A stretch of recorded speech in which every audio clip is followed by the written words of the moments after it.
اسلامی معاشرے یا ریاست کا جو پہلا ستون ہے، رکن رکین، وہ تو سورہ حجرات کی پہلی آیت میں آ گیا۔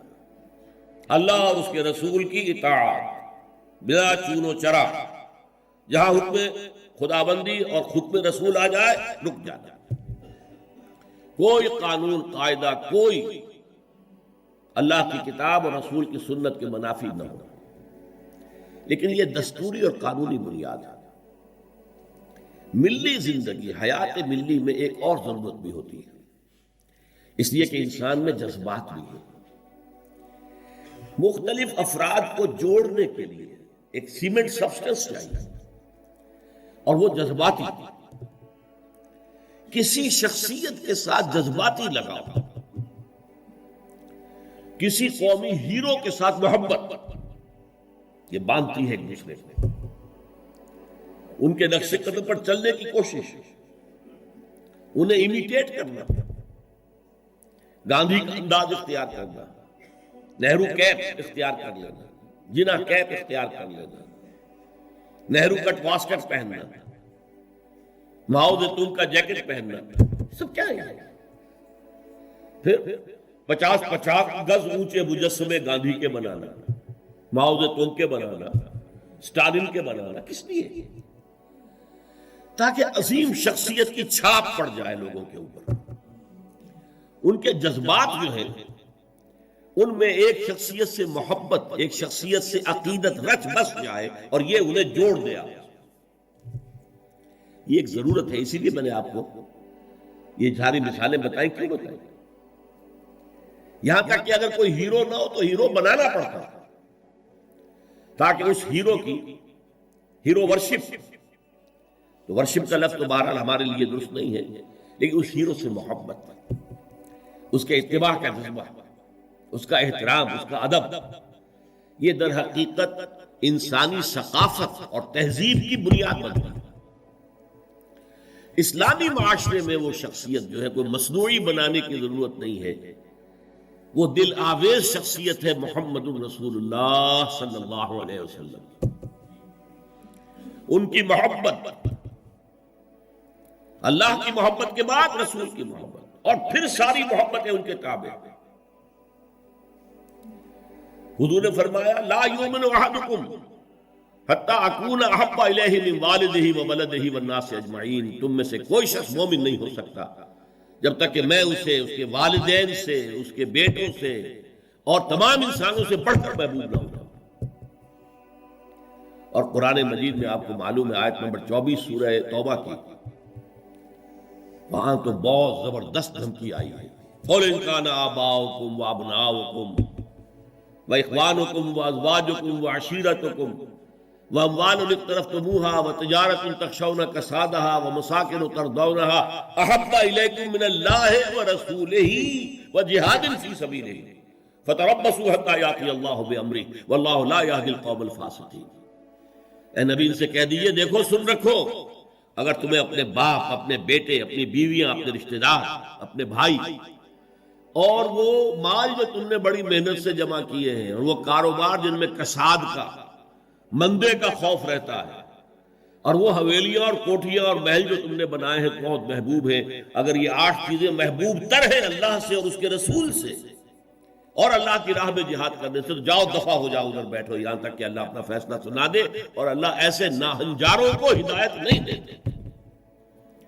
تو یہ ہے در حقیقت دوسری شخصیت مسلمانوں کو جذباتی طور پر ایک دوسرے قریب لانے کی۔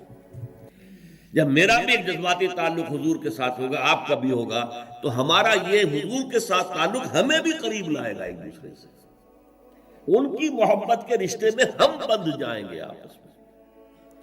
اور اگر حضور کی شخصیت کے ساتھ کوئی گستاخانہ کرنے کا اختیار کر دیا جائے، ان کی بات کی پرواہ نہ کی جائے، تو پھر ظاہر بات ہے کہ اسلامی معاشرہ جو ہے وہ منتشر ہو جائے گا۔ چنانچہ ہم یہ دیکھتے ہیں کہ یہ جو اتنی بڑی امت ہے اور 1400 برس گزر چکے ہیں، اس میں جو ایک کلچرل ہوموجینٹی ہے، یکسانی ہے۔ آپ کو انڈونیشیا کا مسلمان ملے گا، وہی انداز اس کا، وہ داڑھی ہے اس کا وہی انداز، لباس ٹھیک ہے تہبند ہو کچھ ہو لیکن وہ گھٹنوں سے اوپر ہوگا، محسوس ہوگا کہ کوئی ہے، کوئی شے ہے ان کے درمیان مشترک۔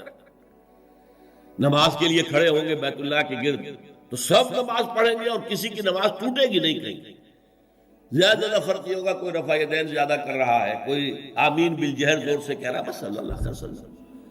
باقی یہ کہ قیام ہے، اس کے بعد رکوع ہے، پھر قومہ ہے، پھر سجدہ ہے، پھر جلسہ ہے، پھر سجدہ ہے، پھر اس میں کوئی ترتیب میں فرق نہیں۔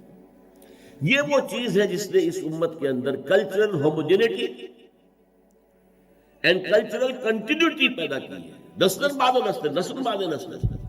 ہم کسی اور ہیرو کو وہ مقام دینے کو تیار نہیں۔ اقبال نے بہت خوبصورت شعر کہا ہے، یہ زائرین حریم مغرب ہزار رہبر بنے ہمارے، ہمیں بھلا ان سے واسطہ کیا جو تجھ سے نہ آشنا رہے۔ یہ جو ہمارے ہاں کوشش ہوئی قائد اعظم کو ہیرو بنا دیا جائے، محترمہ فاطمہ جناح کو آئیڈیل بنا دیا جائے، اس کی یہاں تک انتہا ہوئی ہے پاکستان میں۔ میرا طالب علمی کا دور ہے یہ کہ ایک صاحب نے لکھا تھا آج کی عورت کے لیے فاطمہ بنت محمد نمونہ نہیں ہے، نمونہ فاطمہ جناح ہے۔ انا للہ و انا الیہ راجعون کہ نسبت خاک رابع عالم پاک، ان کا اپنا مقام ہے، انہوں نے قائد اعظم کی جیسے خدمت کی ہے، ساتھ دیا ہے ساری عمر، ہم ان کی قدر کریں گے، لیکن ہمارے لیے قابل اقتداء، قابل اتباع وہ فاطمہ بنت محمد ہے، عائشہ زوجہ رسول اللہ ہے صلی اللہ علیہ وسلم، ہم ان کا اتباع کریں گے۔ ہیرو ہمارے وہ ہیں۔ یہ زائرین حریم مغرب جو مغرب کی تہذیب میں رنگے ہوئے لوگ ہیں، ہزار رہبر بنے ہمارے، ہمیں بلا ان سے واسطہ کیا جو تجھ سے نہ آشنا رہے۔ ہمارے لیے تو در حقیقت ایک معیار ہوگا، محمد سے جو جتنا نزدیک ہمارے دلوں میں اتنی ہی اس کی قدر و قیمت ہوگی، محبت ہوگی۔ جو جس درجے میں متبع رسول ہے اسی درجے میں ہمارے دلوں میں اس کے لیے احترام ہوگا، ادب ہوگا، محبت ہوگا۔ اب اس میں جو رکھنے پڑ رہے تھے اصل میں اس کے تاریخی پس منظر کو سمجھ لیجئے۔ یہ جو سورہ حجرات ہے یہ مصحف میں سورہ فتح کے فوراً بعد ہے۔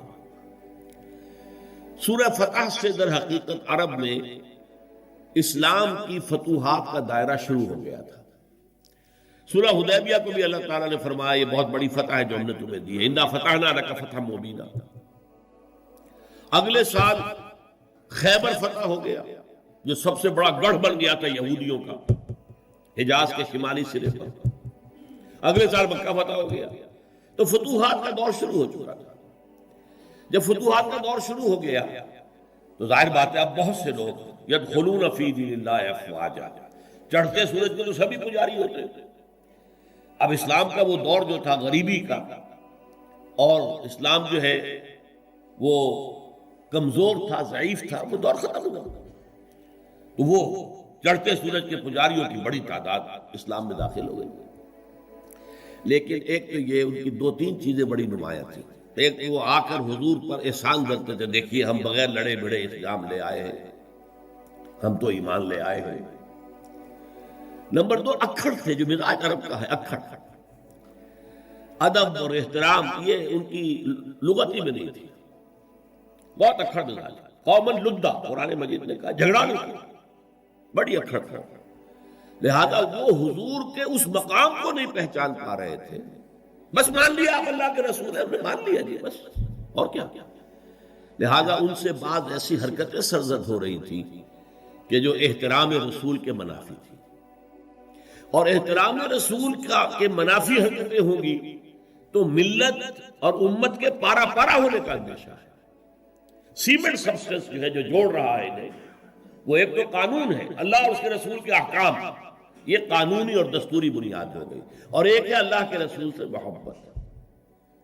ویسے تو محبت سب سے زیادہ اللہ سے ہونی چاہیے، لیکن ظاہر بات ہے کہ اللہ تو وراء الورا ثم وراء الورا ثم وراء الورا، اس کا تو کوئی تصور ہم کرتے ہی نہیں، کر سکتے ہی نہیں، کریں گے تو وہ شرک ہو جائے گا، کفر ہو جائے گا۔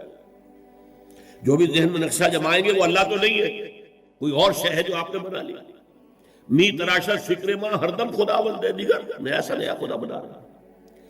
لیکن ایک محسوس طے کرے محسوس حضور کی شخصیت، دل آویز شخصیت، حضور میں رحمت، حضور کی شفقت، یہ تو لوگوں کے سامنے تھی، حضور کا اعلیٰ کردار، حضور کی پاک سیرت، یہ تو حضور کے سامنے تھی۔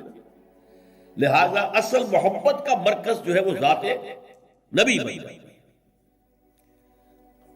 از خدا، بہت پیارے الفاظ ہیں اقبال کے، اگرچہ ذرا سا اس میں تجاوز ہے، از خدا محبوب تر گردد نبی، نبی اللہ سے زیادہ محبوب ہو جاتا ہے۔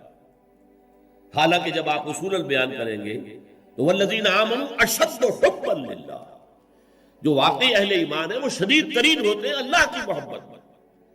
اور جو سورہ توبہ کی آیت میں نے آپ کو سنائی، اس میں بھی پہلے محبت خداوندی کا ذکر ہے، پھر محبت رسول کا، کہ اگر یہ 8 چیزیں احب الیکم من اللہ ورسولہ وجہاد فی سبیلہ فتربصوا حتی یاتی اللہ بامرہ واللہ لا یہدی القوم الفاسقین، لیکن اللہ تک پہنچانے والا تو محمد ہے نا ہمیں صلی اللہ علیہ وسلم، اللہ کے پیغامات دینے والا ہمیں، وہ تو اللہ کا رسول ہے نا، محمد ہے صلی اللہ علیہ وسلم۔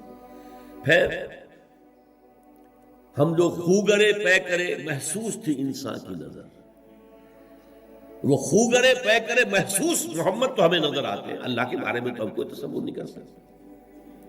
محمد کا کیا کردار تھا صلی اللہ علیہ وسلم اپنی بیٹیوں کے ساتھ، کیسا سلوک تھا اپنی بیویوں کے ساتھ، آپ کیسا، کتنی بڑی مثال تھے سپہ سالاروں کے لیے، کتنی بڑی مثال تھے قاضی القضات لوگوں کے لیے، فیصلے کرتے تھے کہ نہیں، قاضی تھے کہ نہیں، کتنے بڑا اسوہ تھے ہیڈ آف دی اسٹیٹس کے لیے، آپ اس ریاست کے ہیڈ تھے۔